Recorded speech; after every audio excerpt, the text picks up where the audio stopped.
Good morning. I'm Muriel Bowser. I'm the mayor of Washington, D.C.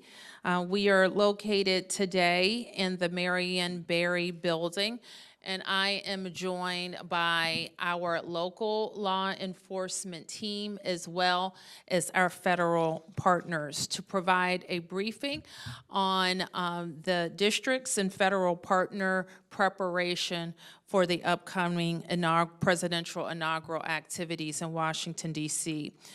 Before I start today, I want to acknowledge an incident this morning where 3 of our brave officers were responding to a residential location, and while attempting to apprehend an armed suspect, they were shot. We are fortunate that their injuries are not life-threatening, and we are grateful every day for the work of our officers and the dangers they face and their willingness to do this hard work to keep our city safe. You will hear from Chief Smith, who has been in contact with our officers and will continue to support them. We, as I said, are joined by members of my public safety team, including the Chief of Police for the Metropolitan Police Department, as well as officials from the United States Secret Service, the FBI, the United States Capitol Police, as well as the U.S. Park Police, the D.C. National Guard, and the United States Coast Guard. We are also joined by the General Manager for Metro WMATA. And so let me just begin with our briefing. As you well know, every 4 years, our city supports the peaceful transition of power. We are proud of that responsibility and grateful to our federal partners, local agencies, and community members who work together to ensure a safe event. We are here today to discuss preparations for the upcoming 60th presidential inauguration. And the Secret Service, while the Secret Service is leading the security effort, the district is working closely with the Secret Service and other federal partners. I want to recognize all of the teams for their work around the 2 national special security events of last week, including the certification of electoral votes on January 6th, as well as President Carter's funeral. So in addition to the public safety personnel who ensured the seamless processions through our city and that the nation's work was done, I want to acknowledge our other great team at the Department of Public Works and the Department of Transportation who ensured that the snow was cleared and the city was safe. For residents and businesses, most of the impact of the inauguration will be felt in the area directly around the National Mall, the United States Capitol, the Convention Center, and around Union Station. So if you live, work, or need to travel through those areas that are shown on the map, in this coming week and weekend, make sure to plan ahead and give yourself extra time. We also encourage people to use public transportation instead of driving. To help plan for Inauguration Week, we've activated 2 resources, so please use them. Our official website is inauguration.dc.gov, inauguration.dc.gov, which provides essential information for residents, businesses, and visitors, and a free text service. The residents and visitors should text DC Inaug, that's DCINAUG, to 888-777, 888-777 for updates on road closures, traffic updates, and more. In addition to this, we also know that we're expecting very cold temperatures throughout this period. So if you plan to be outside, dress appropriately. We also have our human services teams in the community working to make sure everyone gets into shelter. I encourage everyone to look out for each other. Use 311 for a shelter hotline. Check on seniors and neighbors, and make sure you clear your sidewalks and continue to prioritize safety. So with that, I want to turn this portion of the discussion over to our law enforcement officials, starting with the United States Secret Service, who leads this National Special Security event. So please, I'm welcoming Special Agent in Charge, Matt McCool, from the United States Secret Service, Washington Field Office.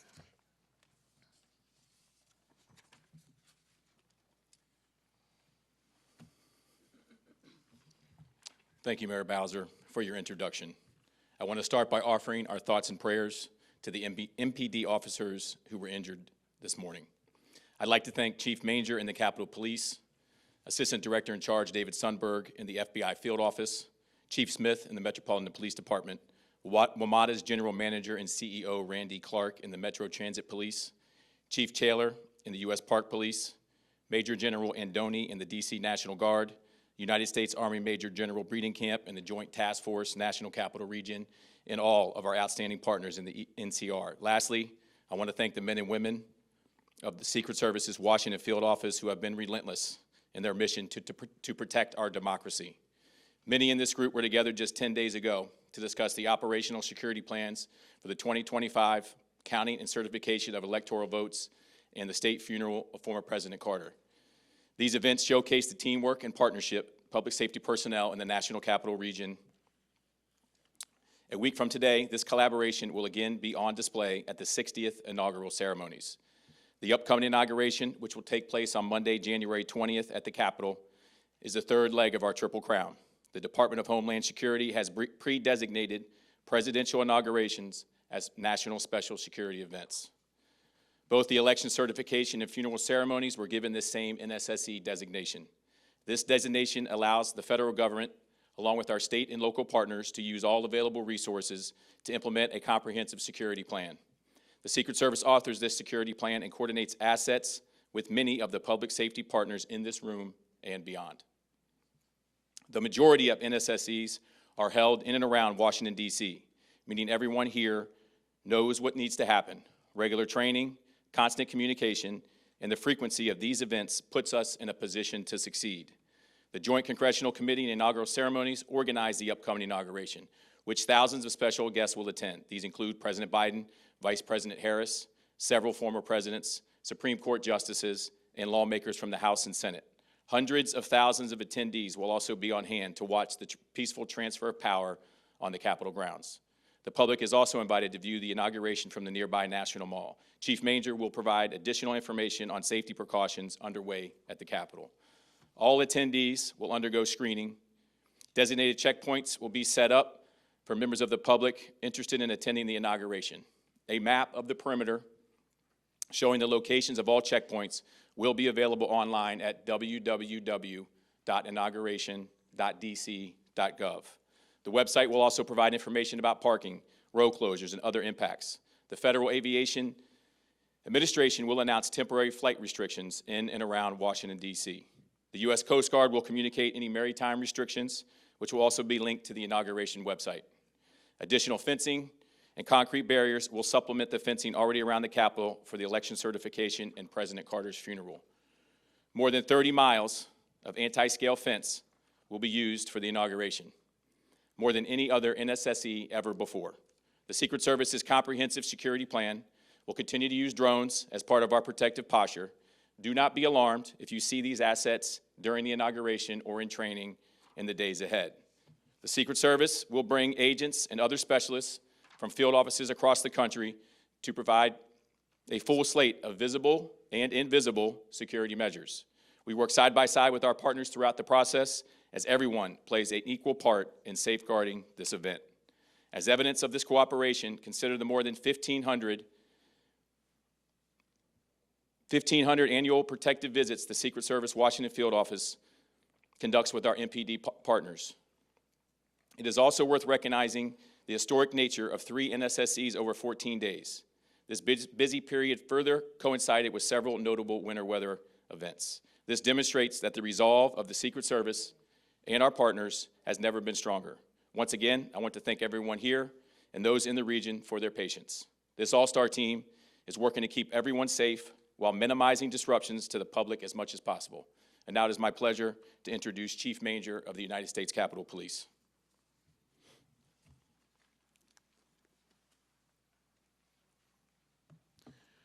Thank you, Matt.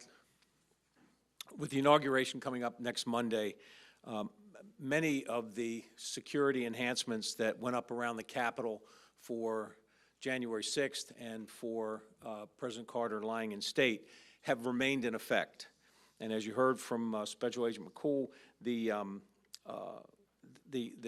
fencing remains up and will be staffed by individuals who, on the day of the inauguration, will be able to assist people in terms of getting in, getting screened, and finding their way to where their seats are. One of the differences between what we expect this weekend and next Monday from the past few weeks is that we expect much larger crowds.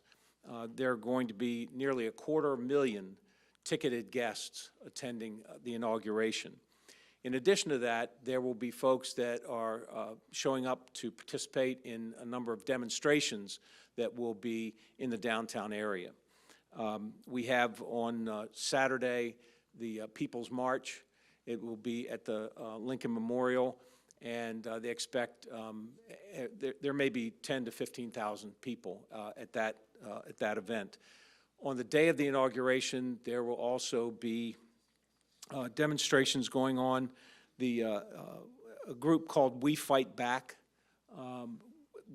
expects, on their permit said they expect about 10,000 people, and that will be in a couple of locations in the downtown area on Monday. The biggest threat, I think, for all of us remains the lone actor. Just in the past week, while President Carter was lying in state, we had 2 lone actors show up at the Capitol, one trying to bring in knives and a machete, another one who was trying to, what I believe, to disrupt the proceedings by setting their car on fire down in the Peace Circle area. U.S. Capitol Police were able to interdict these folks before they had a chance to do any harm. But that threat of the lone actor remains the biggest justification for us being on at this heightened state of alert throughout the next week. There will be folks along the fence line to assist the public in getting in to the inauguration for those that have tickets, and there will you'll hear from Metro. They're opening up early. The gates are opening up early, and we encourage people to show up early just because of the size of the crowds that we expect.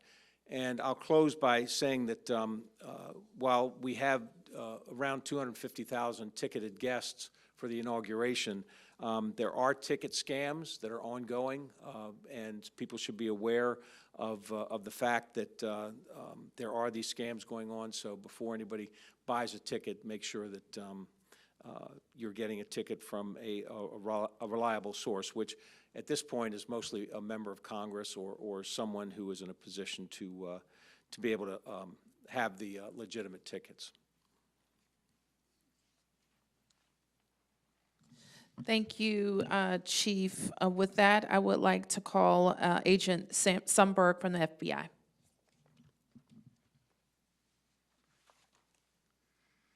Thank you, Madam Mayor.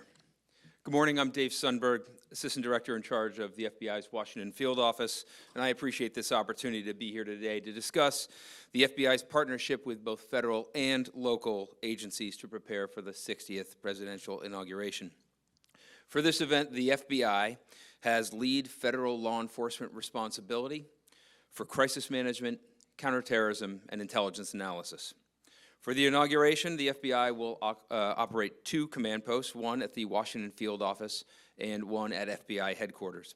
These command posts serve as central hubs for employees to analyze intelligence, assess potential threats, coordinate investigations, and surge resources as needed. They will be running throughout the NSSE period. We are not currently tracking any specific or credible threats to the inaugural ceremony or to the Capitol complex. We will continue to work closely with our partners to share information and identify and disrupt any threats that may emerge. As always, we remind the public to remain vigilant and report suspicious activity to law enforcement. We look forward to working with our partners to ensure that these events are held safely. It's my pleasure to introduce Metropolitan Police Department Chief Pamela Smith.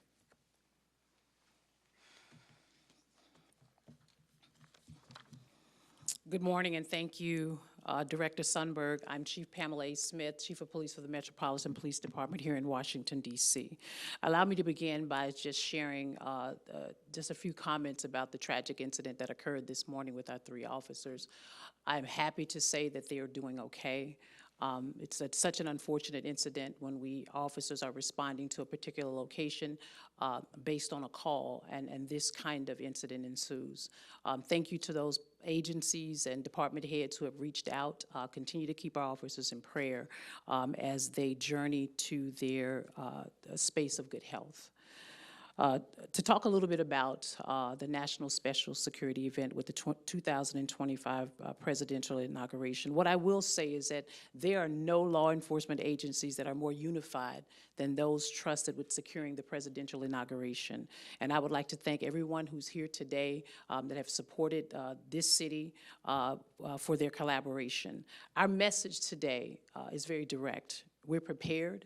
The men and women of the Metropolitan Police Department, D.C. government, and our partners are fully prepared for the 60th presidential inauguration. And let me briefly speak to what that means in terms of support. Our entire police department will be activated for the presidential inauguration. In addition, we'll be reinforced with nearly 4,000 officers from across the United States who were generous enough to raise their hands and commit their time to assist the Metropolitan Police Department. Those additional resources will be deployed to manage traffic, secure dignitary routes, and ensure public safety in our city. I'd like to pause and thank those officers who are coming to our city, taking time away from their families to ensure the safety and security of this event. Their commitment to our country, to this city, and their law enforcement partners are admirable. They deserve praise from us all. Also, I want to extend special thanks to their leadership teams for allowing them to come and support us for this event. In addition to the support of the fellow law enforcement partners, we will have 7,800 National Guard members that will be activated across the district to assist with the inauguration. This is not just at the request of the Metropolitan Police Department, but at the U.S. Secret Service and those who are under the Security Special Inauguration event for today. For the upcoming election, inauguration, sorry.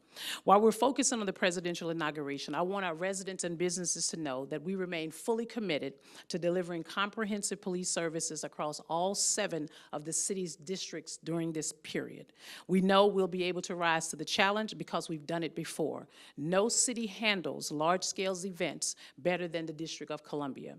This month alone, in collaboration with our partners, we've successfully secured 2 national special security events, the counting and certification of the electoral votes, and the state funeral for former U.S. President Jimmy Carter. Both events were successful because our agencies worked together to develop and execute a comprehensive security plan.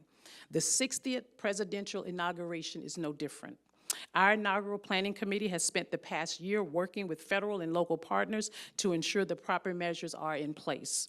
To those planning to attend the presidential inauguration or post-inauguration events, be prepared for security checkpoints and an extensive perimeter downtown. Road closures will go into effect early Sunday morning, January 19th. We ask that you avoid driving if at all possible and use our metro stations as a better option to get around. There will be several closures that will also impact the areas around the Washington Convention Center, Capital One Arena, Union Station, and the National Cathedral. Details are available at inauguration.dc.gov, and we encourage you to plan ahead. As the inaugural events unfold, our state-of-the-art Joint Operations Command Center will monitor events in real time, leveraging an expanded camera network to manage crowds and security checkpoints. We'll be ready to respond quickly to any situation. And please note that MPD will ensure your right to peacefully protest and assemble. However, I want to reiterate, as I always have, that violence, destruction, and unlawful behavior will not be tolerated. Offenders will face swift and decisive consequences. On last Friday, a group of protesters outside of the National Archives broke the law and began tearing down signage. Our Special Operations Division was deployed and quickly moved in and made 7 arrests, 6 for unlawful entry and 1 for crossing a police line. We will maintain that swift response to any similar activity that plays out across our city, and we will not tolerate any violence. We want people to come to the District of Columbia to enjoy our city, but those who break the law will be arrested and will be held accountable for their actions. We also ask for your help in making sure that everyone stays safe by being an extra pair of eyes and ears. If you see something, say something. Report suspicious activity to 911 or submit tips to 202-727-9099 via text to 50411 or online at iwatchdc.org. In addition to DC government's 60th Presidential Inauguration website, MPD will be providing updates on road closures and security impacts through our social media channels. And finally, I'd like to thank the men and women of the Metropolitan Police Department and recognize their dedication and hard work to support the presidential inauguration.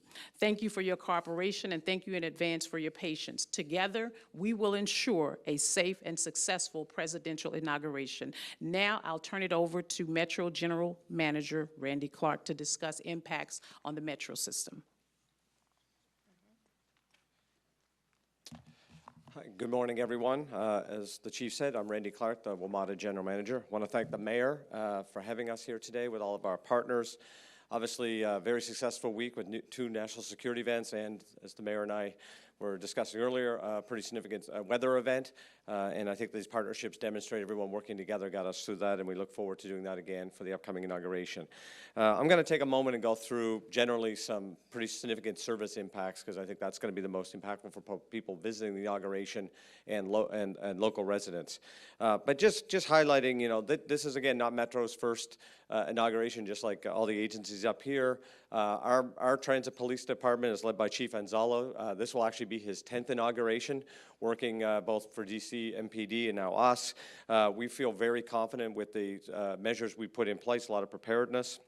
We have 15 other law enforcement transit police agencies around the country, similar to as Chief Smith mentioned, to come in and supplement our workforce. We also have our National Guard partners, which we very much appreciate, and TSA. So probably throughout the Metro system, we'll have over 900 security uniformed personnel to keep people safe. They'll be walking trains, they'll be in platforms, bus areas. The whole idea is to get ahead of something, see something, say something, lots of uniformed personnel to keep people safe. Additionally, there'll be lots of signage out through all the system, really explaining to people where they can go and where they can't go. I want to highlight WMATA.com/inauguration for people that are really trying to get some granular information. We'll go through that in a little bit more detail. So as Chief Manger said, we did get a request from the Secret Service and the Capitol Police, and we were going to be opening the Metro rail system at 4 a.m. the day of inauguration to help with crowds.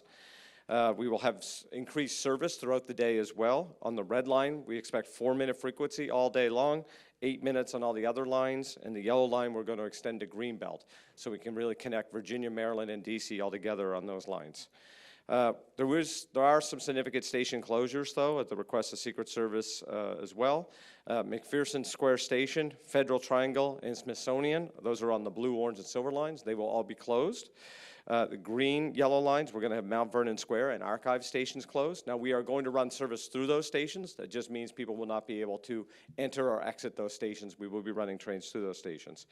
There are some additional station closures and entrance closures at other times, specifically Farragut West. Half the station will be open, but we will have entrance open. At Metro Center, the same thing, Gallery Place, Judiciary Square, and then Union Station. So there's obviously other events outside of inauguration going on. Again, WMATA.com/inauguration for those specific things. We'll also be posting everything on social media, and we encourage people to follow Metro Pulse. So significant amount of rail impact throughout the multi-day process. We also have 41 bus detours throughout the whole downtown area. I think it's fair to say if you have to go downtown, like the mayor said, please prepare and try to find alternatives as best as you possibly can. Couple other quick highlights we're going to do. We encourage people to pay with either a Smart Trip card or on your phone. You could just tap your like Apple Pay and go. The other thing is we are coming out with our inaugural commemorative Smart Trip card with President Trump on it. It's going to be available at 16 stations, and I believe we're posting those at stations on January 15th. Lastly, I just want to thank all the Metro staff, just like every other leader up here. This is an incredible partnership. I've been in multiple cities dealing with a lot of events. There is nothing better than how it's done here in the National Capital Region. But the men and women at Metro have been working nonstop for over a week, dealing with 2 snow events, 2 national security events, and just running regular service. So just want to take a moment and recognize all their hard work, and thank you. Thank you, Mayor. Thank you. I also want to recognize that I've been joined by the city administrator for the district, Kevin Donahue, the director of DC Homeland Security, Clint Osborne, and the deputy mayor for public safety and justice, Lindsay Apia. So with that, we'll take a few questions. Yes, please introduce yourself. And I think you have a microphone coming.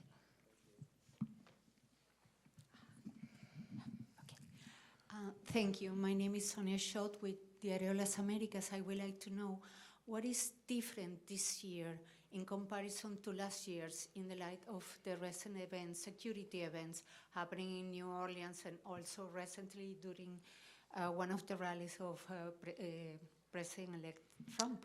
Let me ask Agent McCool to address that.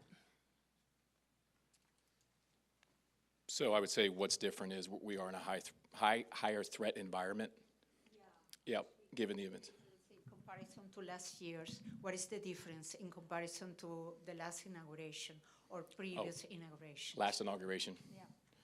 I would say we have a slightly more robust security plan. We've been planning for this event for 12 months, along with our partners. It's an ever-changing threat environment, and so we stay flexible. If we see that, hey, we need to shore this particular checkpoint up, we do that. So what's different? We've learned. This is our 5th NSSE this year in the Washington field office.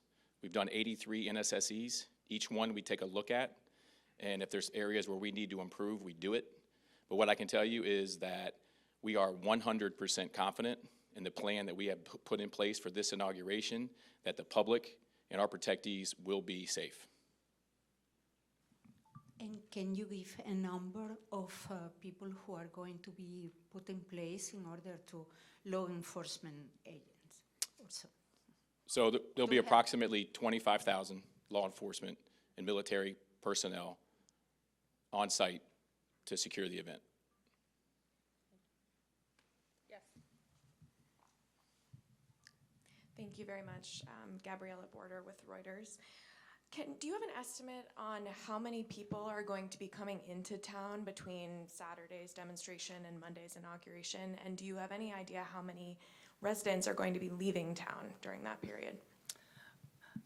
I don't know how many residents are going to be leaving town. It is a holiday weekend, so I would expect that it will be similar numbers of personal travel on that weekend. So let me just ask the chief to speak to any other estimates from the permits that we have on hand.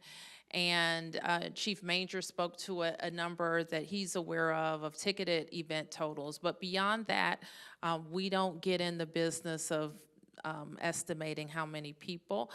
We look at the data that we have for people who have tickets and the like. So, Chief. And so we do have on January 20th approximately about 12 First Amendment activities. One in particular on the 19th is the People's March, which we have an estimate of about, initially the permit said about 50,000 people. I think as of today, we're looking at about maybe 25,000 or less. We will be prepared. We've dealt with this group size before during the last inauguration. I think it was called the Women's March at that time, and now it's the People's March, and we will be prepared. And that's the largest event with respect to numbers of people coming into the city. Again, we don't give numbers, but we will be prepared to address any large groups that come to our city. And between the People's March and the large crowds of Trump supporters that are going to be coming into the city, are you aware of any counter-protests or potential for tension between these groups of people, and what measures specifically are you taking to ensure that everyone can voice their thoughts safely in a very politically volatile weekend? Well, as I've stated before, we want people to come and voice their opinion safely. We have our civil disturbance unit. Every team will be activated here across the city. As I stated before, we have approximately 4,000 law enforcement officers who are providing support here in the city. And we also have the opportunity, we have the Council of Government, where we are an association of police chiefs in this region. So if there's any support that we need, we know how to break glass and ask for those resources in a very quick and swift manner. Any other questions? Yes. Oh, here we come. Thank you.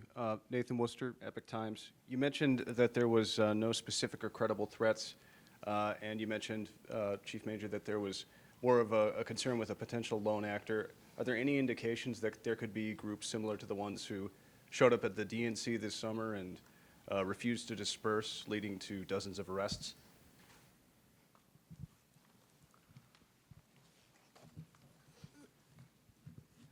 We're prepared for any of that. One of the precautions we've taken is the security fence around the Capitol complex, and we're hopeful that that'll keep any of the protests from getting too close to the Capitol. And we have adequate resources in terms of assistance with other law enforcement agencies on Capitol grounds to quell any disturbances if they start. So there are no indications of those similar groups so far? None. There's no. We have no intelligence to that effect. Yes. Good morning. I have a couple of questions. My first question is for the law enforcement personnel, particularly those who are going to be closest to the ground. How do you mitigate Fourth Amendment violations, throughout this entire endeavor? Just given the fact that this is a polarizing time, we have two groups, a lot of people going at it on the ground. What's the strategy as far as mitigating that so that people don't feel like they're being singled out? And I'm just speaking because those were similar sentiments back in 2020 at the height of the George Floyd protests. Chief?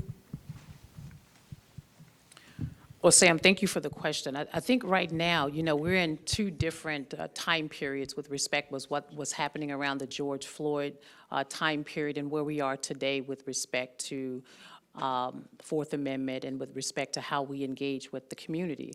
I think we have come a long way with bridging the gap between how we deal with our residents and even the groups. I mean, if you notice here in the city, we allow peaceful protests all the time. But when it comes to violating the law, we're just not going to tolerate it. I've given my team direct orders as of last week. Anyone who thinks that they can come into this city to destroy property, we will be prepared to deal with them or destroy our businesses. We want people to come into our city. I think we train, if not annually, biannually on Fourth Amendment. I, in particular, have had many conversations with our U.S. Attorney's Office, and I've brought them into our police department to also provide us with additional training around Fourth Amendment. So I think we'll be very prepared to deal with any Fourth Amendment issues that may arise. For me or for the mayor? Go ahead. And I don't want to get tangential, but with the MLK holiday coming up, and with the recent federal complaint levied against the empowerment program here in DC. What is on your mind as a mayor? Federal complaint about what? Federal complaint about an affinity program for black girls in DC. There's a parent group that is that filed a complaint against that last week. Okay, I'm not So familiar with that. No problem. But it's in line with the DEI pushback that's been happening over the last couple of years. And seeing as though we're celebrating Dr. King's birth, and you as a black female mayor are a beneficiary of what he has accomplished, what is on your mind coming into this time where Trump is coming into office and we have the GOP targeting programs that are meant to protect our black and our affinity? Well, there's a lot on my mind, but right now we're focused on a peaceful transition of power and the district working with federal law enforcement partners to ensure that that happens. I think there's going to be a lot of time and space for policy discussions, both those policy discussions where there's agreement and where there's disagreement. Obviously, in Washington, D.C., we embrace our values that that make us a strong and diverse city. Who else has questions? Yes. Hold on. That was the last question. Next question. Next question. Two questions. First for the chief. I know you mentioned other agencies coming in to help. For residents here, when can they start to expect to see those other police forces, and when can they expect to see them leave the area? Don't you want to keep them around? So I think we will most likely see them coming in roughly around the 18th and or the 19th. We did ask if we could have a group that would come in earlier to help support us for the People's March, and roughly around 100 or so officers, and I'm assuming right after the inauguration, as long as nothing else transpires beyond that date, we anticipate releasing them to go back to their home states. One more question, if I could, for the mayor. I know we're starting to see numbers come in as far as the costs for building the stage outside the Wilson building for the inauguration. For residents that are concerned about spending $1.5 million on that instead of, using those dollars locally for programs, what do you say to them? We do it every 4 years. I hate that the costs have escalated, but if you can imagine those costs escalating, think about our schools, buildings, our road projects, and everything else that the district builds. And then you'll understand some of the pressures we have with our capital budget. So things are more expensive, and I think people recognize that as the host city, and the importance of us having our building on Pennsylvania Avenue and being the only jurisdiction that can participate in that way is powerful. So while I don't like that the costs have gone up so much, I think it's important to do it every 4 years. Any other questions here? Catalina with Telemundo 44. I wanted to thank you for giving us that update on what happened this morning. I was wondering if there's any more information on the suspect. Is mental health, was that a factor? Anything else you can share?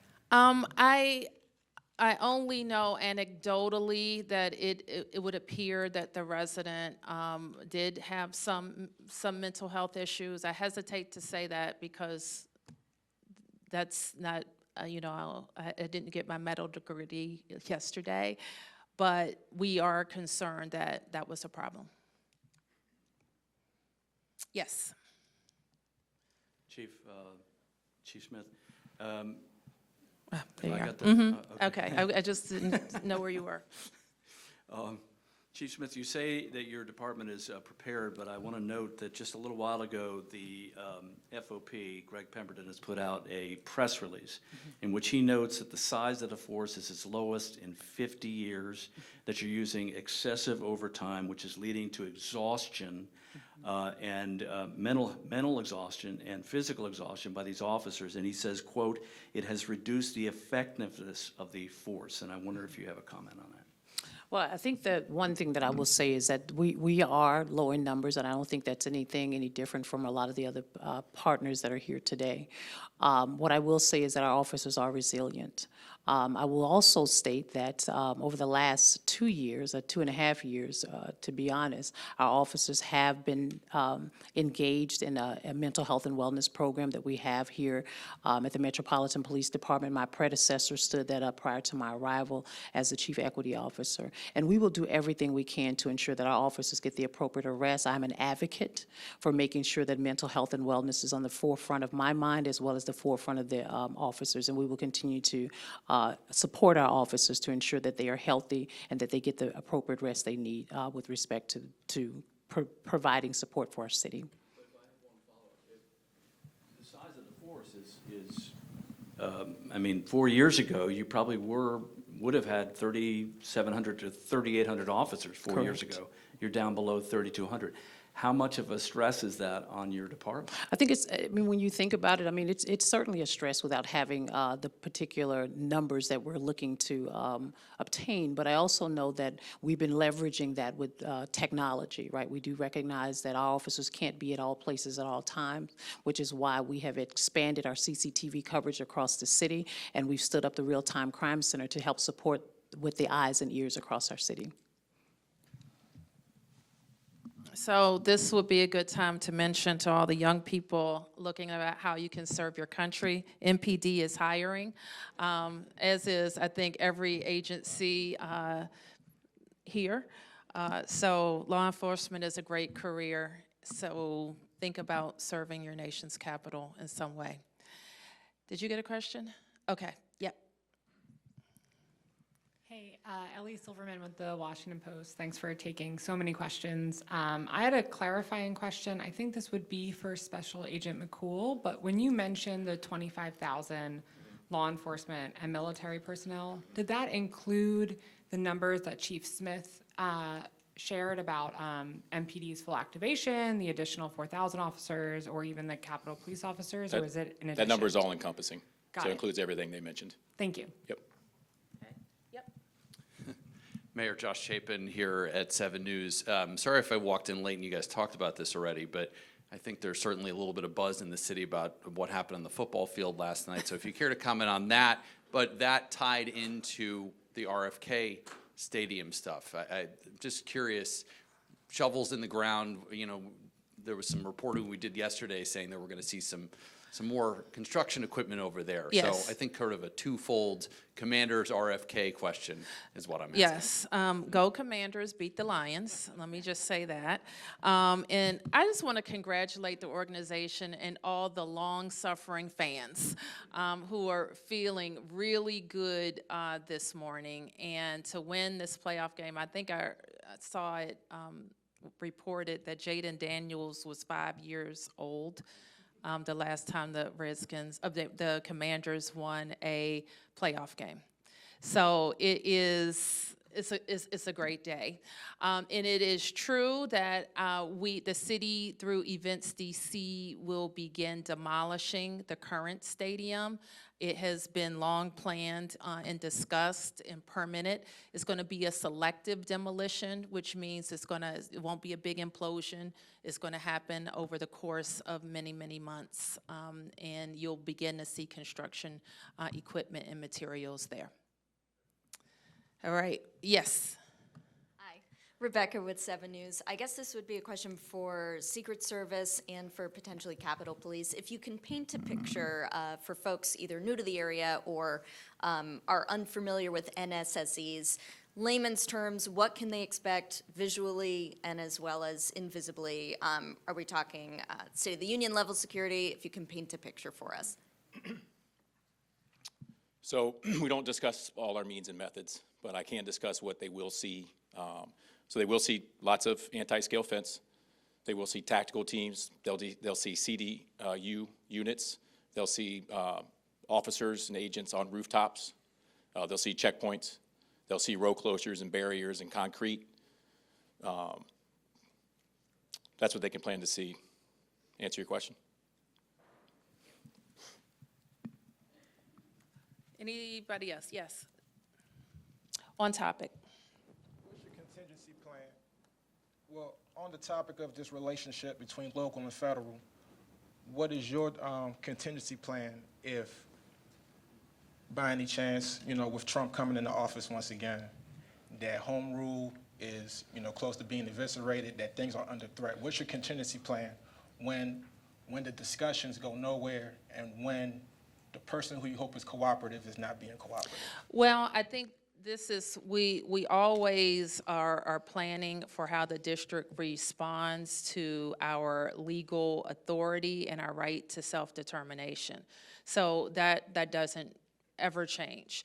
But it also doesn't change the fact that the district wants to work cooperatively with those who work with us. That includes the incoming president and the incoming leadership in the Congress. Any other questions? Yes, all right. This may be the last one. Okay. Yes.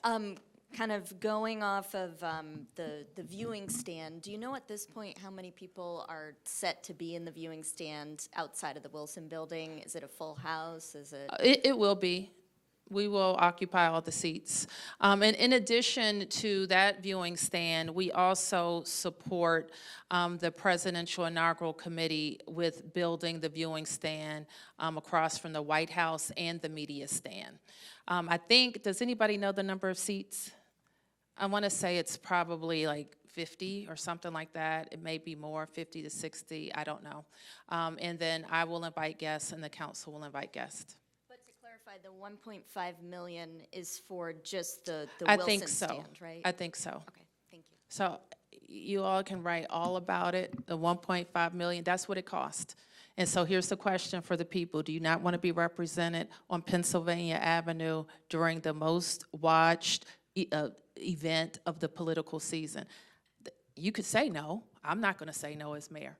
I'm going to do it now. I'll do it the next time, like I did it the last times, just like we did it for every other president. Okay, thank you, everybody.